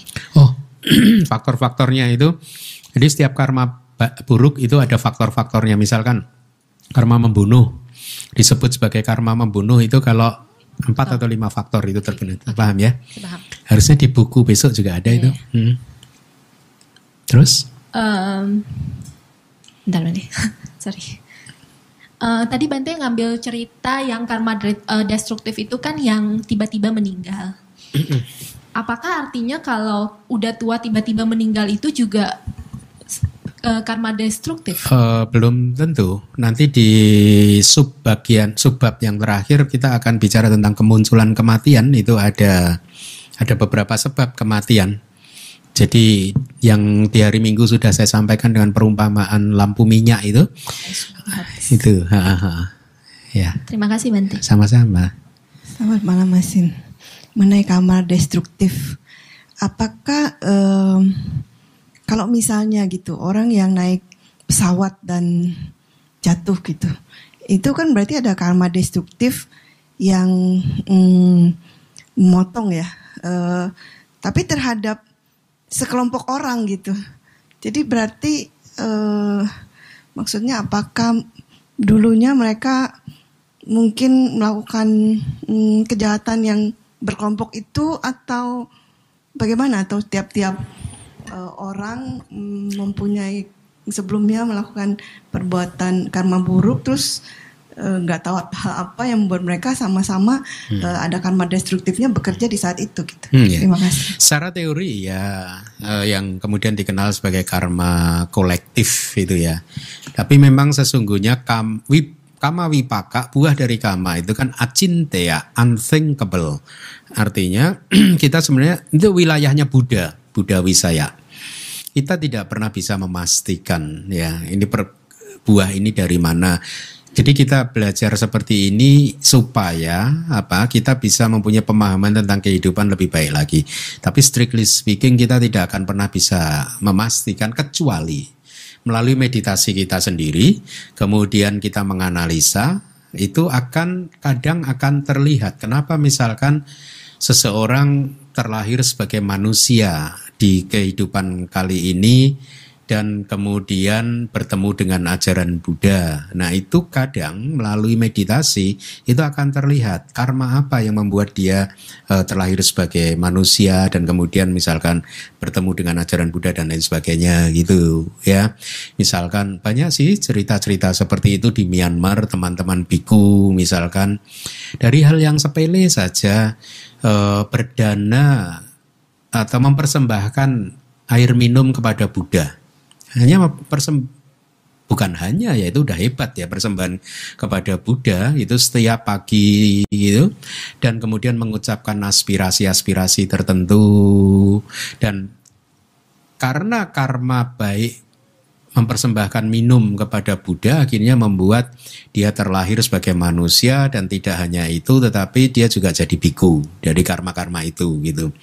Jadi melalui meditasi kadang kita bisa mengetahui, seseorang bisa mengetahui karma apa yang membuat dia seperti ini dan seperti itu, tapi akan sangat sulit untuk mengetahui karma orang lain yang akhirnya berbuah begini begitu gitu. Karena itu benar-benar tingkat itu wilayahnya Buddha itu. Gitu ya. Tapi untuk mengetahui karma masing-masing itu tidak tertutup kemungkinan. Sangat mungkin kita bisa mengetahuinya. Sangat mungkin. Ya. Itulah yang membuat sadda seseorang akan makin menguat. Oh, benar juga ya, waktu Buddha mengatakan seandainya kalian tahu betapa besarnya buah dari perdana, maka kalian tidak akan pernah makan makanan tanpa pertama kali membagikannya kepada orang lain. Misalkan gitu. Begitu membaca itu, iya juga ya gitu. Jadi orang akan saddanya akan makin meningkat. Karena dia melihat sendiri apa yang membuat dia seperti ini, seperti itu gitu. Ya. Ya. Nah, makanya penting sekali mengetahui pengetahuan pariyati. Karena dengan pengetahuan pariyati seperti ini akan mencegah kita untuk jatuh dalam pandangan salah, membantu kita untuk terhindar dari pandangan salah. Ya. Kadang ya gitu, kalau ada orang yang mengatakan pariyati tidak penting gitu, kadang saya kalau nggak penting kenapa biku-biku itu harus belajar ya? Anda kalau tahu bagaimana biku-biku, katakanlah yang saya tahu persis ya, biku-biku di Myanmar itu harus belajar pariyati itu, wow, dari jam 4 pagi sampai jam 10 malam mau belajar terus tiap hari, bayangin. Begitu ya Bu Vero. Oh iya, tadi tentang Panca Anantariya Kama, saya hanya mengatakan 5 karma keji ya. Sebenarnya Anantariya Kama itu ada 6. Tapi kenapa biasanya teks-teks Indonesia hanya mengatakan 5 ya? Yang 5 yang dikatakan itu adalah yang sekali diperbuat udah nggak bisa di-cancel lagi. Intinya begitu ya. Tapi yang ke-6 ini niyata micca didik, jarang disebutkan. Niyata mica didik. Niyata itu fix, tetap, pasti. Mica didik adalah pandangan salah. Jadi artinya niyata mica didik adalah pandangan salah dengan buah yang pasti. Yaitu apa? Neraka. Nah, yang keenam ini jarang disebutkan. Kenapa? Karena seandainya seumur hidup seseorang itu memegang teguh pandangan salah yang tidak mempercayai hukum karma dan sebagainya, tetapi di satu detik katakanlah itu sebelum meninggal dunia dia menyadari kesalahannya dan oh iya ternyata hidup ini sebab dan akibat, dia abandon pandangan salah itu, akhirnya meninggalkan pandangan salah, meninggal dengan kondisi yang seperti itu, maka pandangan salahnya tidak jadi karma anantaria, karma tanpa antara, paham ya? Tapi kalau yang 5 karma keji itu begitu diperbuat udah nggak bisa di-cancel.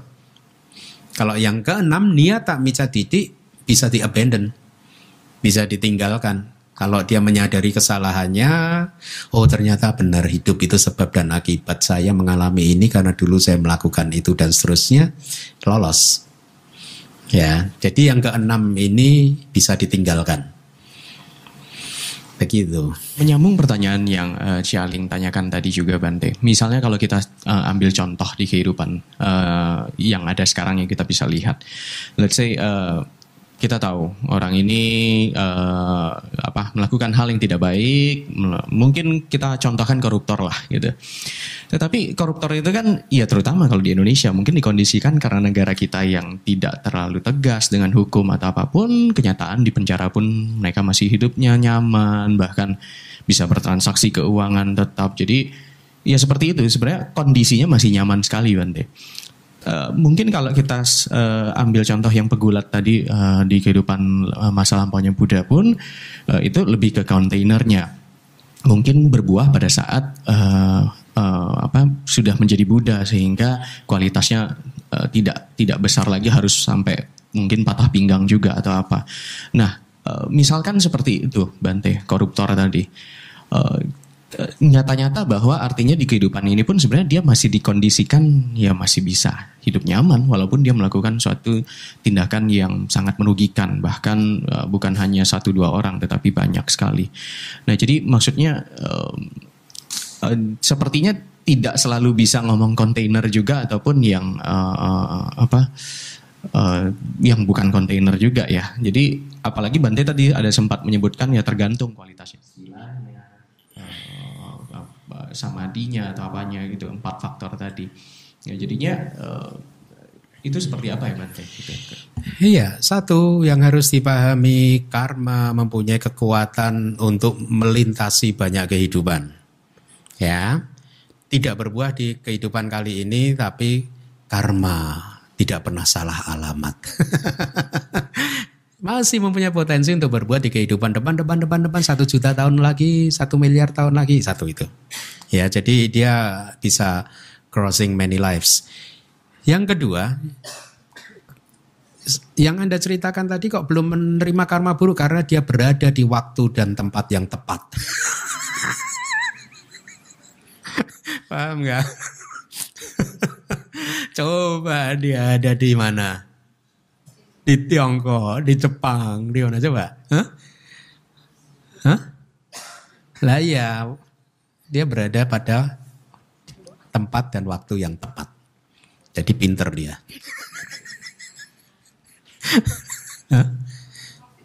Termasuk apa? Mungkin ini ya, kan kita udah belajar tentang sampati dan wipati itu kan. Kegagalan dan kesuksesan itu kan. Mungkin termasuk itu adalah buat karma tersebut, buat karma buruk itu termasuk apa? Kesuksesan tempat buat karma buruk gitu ya. Waktu. Ya. Itu bagus tuh. Karena dia berada pada waktu dan tempat yang tepat. Tapi hati-hati, potensinya itu bisa crossing banyak kehidupan. Makanya kalau saya sebagai biku ya tidak akan lelah untuk menekankan kepada Anda tentang pentingnya sila, tidak melanggar sila ya. Kemudian jangan melakukan karma buruk. Karena kalau di Sutta kan sudah dikatakan, karma buruk yang kita lakukan katakanlah hanya bisa memberikan mungkin kepuasan sebentar saja, tapi efeknya itu loh yang nggak tahan. Ya enggak? Bahaya yang tidak tampaknya itu loh. Bahaya yang tidak tampak itu apa? Kelahiran berikutnya itu. Ya enggak tampak, itu kan enggak tahan itu. Nah, mengerikan. Ya. Jadi begitu sih. Tetapi sebenarnya ya seperti yang Anda ketahui, perjalanan kehidupan saya kan cukup colorful ya. Dulu saya ditakut-takutin untuk tidak boleh begini, tidak boleh itu, tapi sering saya langgar. Kenapa? Karena saya nggak tahu kenapa harus ditakut-takutin gitu. Itu dulu sering saya langgar. Tetapi pada saat mengenal Buddhism ini, meskipun saya tidak ditakut-takutin istilahnya ya winaya ya hanya seperti itu, sila kalau melanggar ya nggak ada hukuman apa-apa gitu ya. Tetapi kalau semakin sering kita bermeditasi, semakin sering kita bisa melihat betapa kedamaian dan kebahagiaan kita sering hancur hanya gara-gara perbuatan tidak baik, ucapan tidak baik, perilaku tidak baik. Kalau kita sudah bisa melihat itu bahwa ucapan tidak baik, perbuatan tidak baik, pikiran tidak baik ternyata menghancurkan ketenangan, kedamaian dan kebahagiaan hati kita, maka secara bertahap kita akan menjaga sila kita. Nah, itu yang saya rasakan di dalam perjalanan kehidupan saya. Jadi saya lebih kepada sebenarnya menjaga kedamaian, ketenangan hati saya di saat ini gitu. Meskipun ya struggle terus gitu, tetapi sudah mulai semakin jelas pandangan itu gitu. Jadi sebenarnya ada kalau kita bisa melihat setiap kemunculan aku salah cita itu menghancurkan kedamaian kita. Nah itu bagus kalau bisa melihat itu. Ya, jadi kita akan menghindari aku salah cita secara perlahan-lahan. Itu yang harus dilihat sih sebenarnya. Baik, ada lagi? Malam Bante. Baru-baru ini saya ada lihat di Facebook ya mengenai penelitian mengenai kerja otak. Dimana pada saat sebenarnya pada waktu jantung sudah nggak ada, napas sudah berhenti, jantung sudah berhenti berdenyut, itu dia sampaikan bahwa otak itu masih ada bekerja. Itu sampai 10 menit setelah jantung itu nggak ada. Terus terang, jadi dalam secara di situ dijelaskan ya bahwa dalam otak itu selama 10 menit itu sasar akan lama-lama mati sampai oksigennya habis. Cuma satu tempat yang akan selalu ada yaitu di mana itu momennya, memorinya itu nggak putus. Nah terus pas waktu saya nonton videonya itu sama cerita itu, saya jadi kagum gitu sama ajaran Sang Buddha ya. Kok Sang Buddha bisa tahu? Baru sekarang penelitian kita ada penelitian itu, sedangkan Sang Buddha cuma melalui meditasi pencerahan sempurna udah tahu. Pertanyaan saya adalah apakah 10 menit yang terakhir itu merupakan pati sandi atau cuti cita yang akan di mana momen memori itu keluar satu persatu itu yang akan menjadi tempat tujuan kita nantinya. Memorinya seseorang sudah meninggal dunia, kemudian otaknya masih menyimpan memori. Taunya bagaimana? Di situ penelitian itu jelasin, Bante. Dia ada. Karena memori kan fenomena mental, nama. Kalau otak kan fenomena materi. Saya nggak tahu pasti, tapi di waktu dicerita di dalam video penerangan itu, di situ jelasin bahwa otak itu akan mati, sarafnya mati satu persatu, tapi hanya satu tempat itu yang memori nanti matinya terakhir. Nah pada waktu 10 menit itu dia bilang semua memori akan keluar, yang kita ingat apapun kejadian itu bisa keluar di situ. Nah pertanyaan saya apakah itu bisa dikaitkan dengan cuti cita yang dimana kita akan ke sana nantinya, ke alam tempat yang baru? Kalau otaknya itu masih berproses sih masuk akal sesuai Abhidhamma, karena itu fenomena rupa kan, materi kan, seperti yang dulu pernah saya katakan. Sebenarnya seseorang setelah meninggal dunia itu rupa itu masih berproses untuk sampai jangka waktu tertentu ya. Tapi kalau sudah meninggal dunia kok memorinya masih eksis, berarti belum meninggal. 10 menit aja tapi. Jadi gini Bante,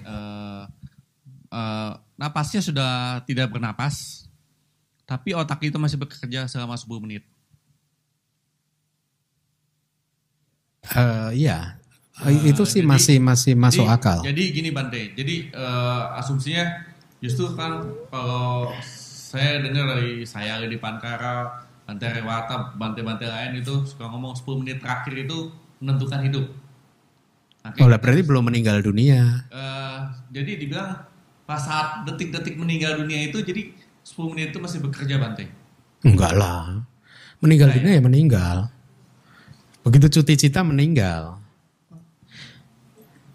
Enggak. Begitu ya itu fenomena tubuh jasmani masih bekerja, masih berproses memang. Memang. Cuman saya lupa sampai berapa menitnya itu. Oh lah ya, itu yang saya lupa. Dulu kami di Myanmar pernah berhitung itu.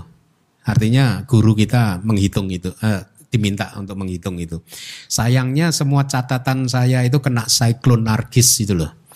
Kena angin topan itu loh. Kuti saya itu atapnya terbang, kena air semua. Aduh, yang saya sedih catatan-catatannya itu bagus-bagus. Saya kumpulkan dari diploma, dari berbagai tahun, angkatan, kakak kelas dan lain sebagainya.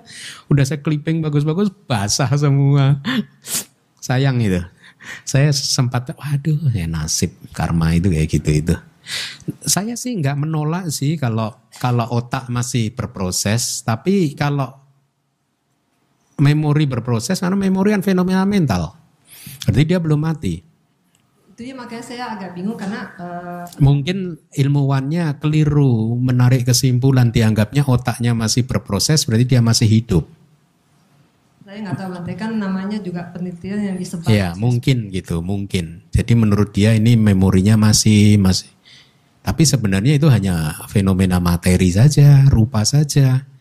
Mentalnya sudah lahir kemana gitu. Tadinya saya pikir dengan waktu pada saat 10 menit itu kan katanya memorinya masih bekerja. Di situ itu bilang ya, memorinya masih bekerja.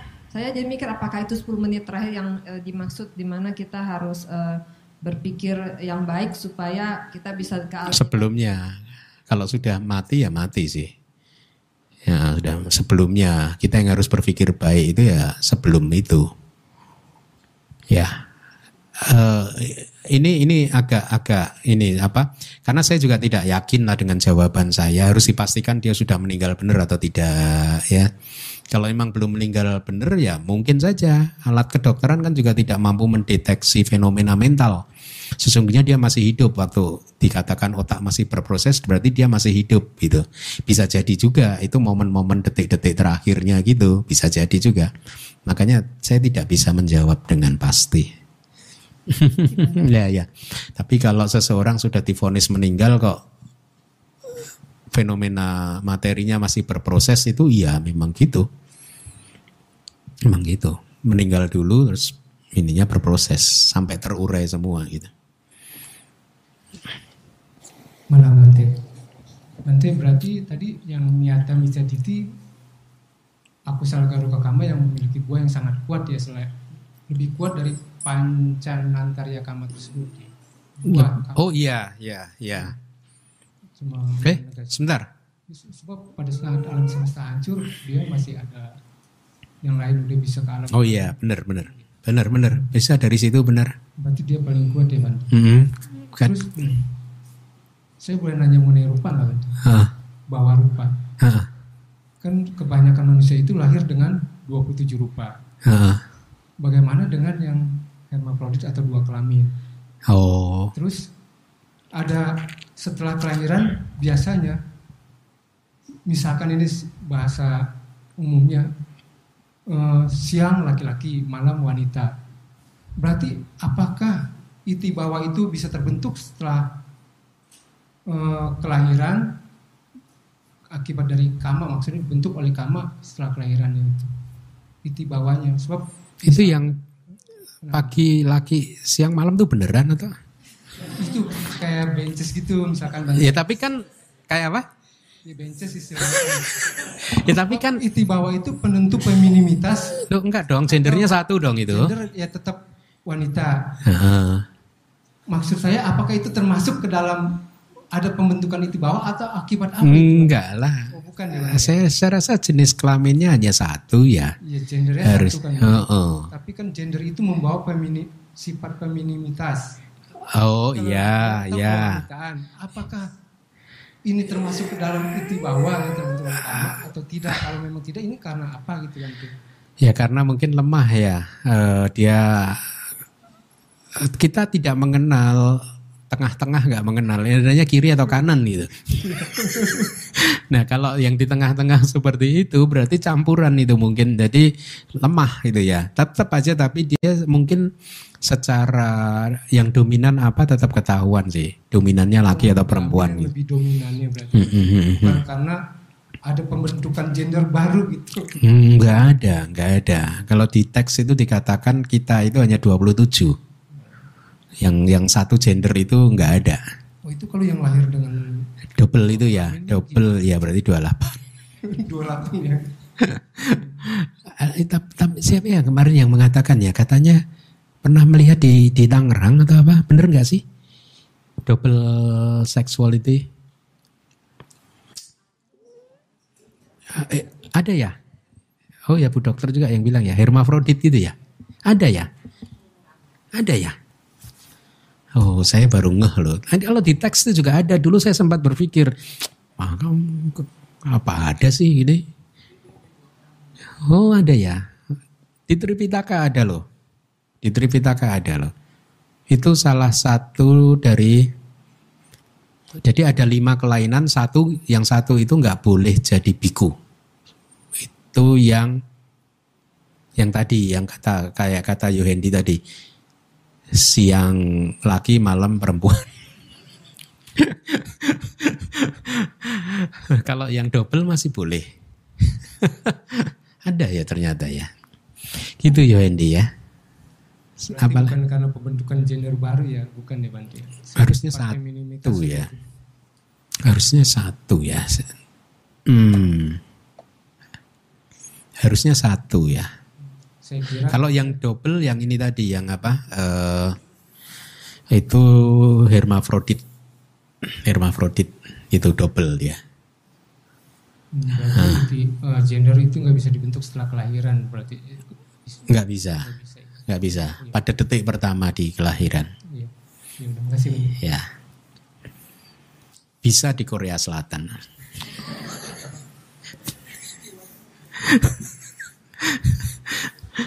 Terakhir.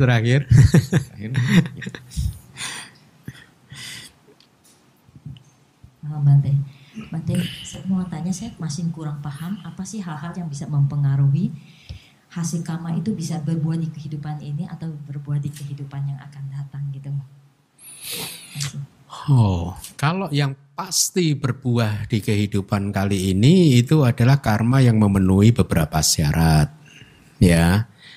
Misalkan waktu sampada, jadi kesuksesan tentang barang yang mau kita danakan itu harus satu barang yang baik, yang tidak kita miliki, tidak dari hasil melanggar sila, ya. Kemudian kesuksesan dari yang menerima. Jadi Anda berdana, yang menerima adalah anagami atau arahat yang baru saja keluar dari nirodha samapati. Itu kesuksesan itu. Kemudian kesuksesan yang ketiga adalah itu apa? Guna atireka. Guna atireka itu kualitas spesial. Oh jadi tadi yang kesuksesan penerima adalah arahat. Maaf. Kemudian guna atireka itu adalah kualitas spesial arahat yang baru saja keluar dari nirodha samapati.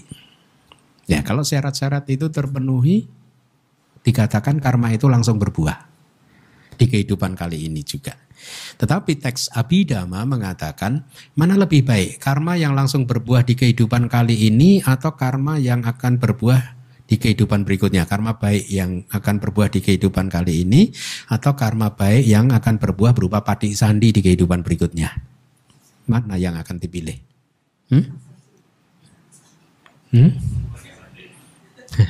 Kali ini salah satu aja kali ini. Patik Sandi betul. Kenapa? Kenapa? Analisa abidamanya. Karena kalau karma baik itu berbuah patik sandi, berarti dia berbuah dengan berapa akar? 3 akar ya, atau 2 akar.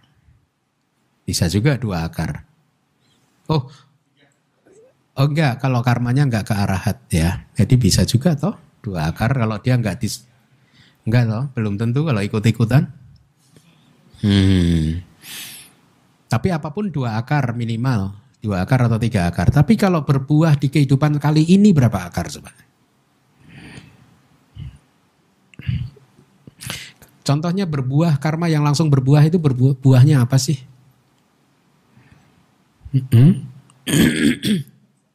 Dapat mobil. Ya, mobil mewah katakanlah. Uang. Rumah. Materi toh semua? Fenomena materi toh? Fenomena materi itu berapa akar? Ahituka, tanpa nggak ada akarnya. Jadi menurut Abhidhamma lebih powerful kalau karma itu berbuah berupa patik sandi. Berupa kelahiran kembali sebagai manusia atau sebagai dewa. Nah, tapi orang kebanyakan milih enak berbuah sekarang. Salah kan? Ya enggak? Ada aja orang saya pengen nih karmanya langsung berbuah sekarang.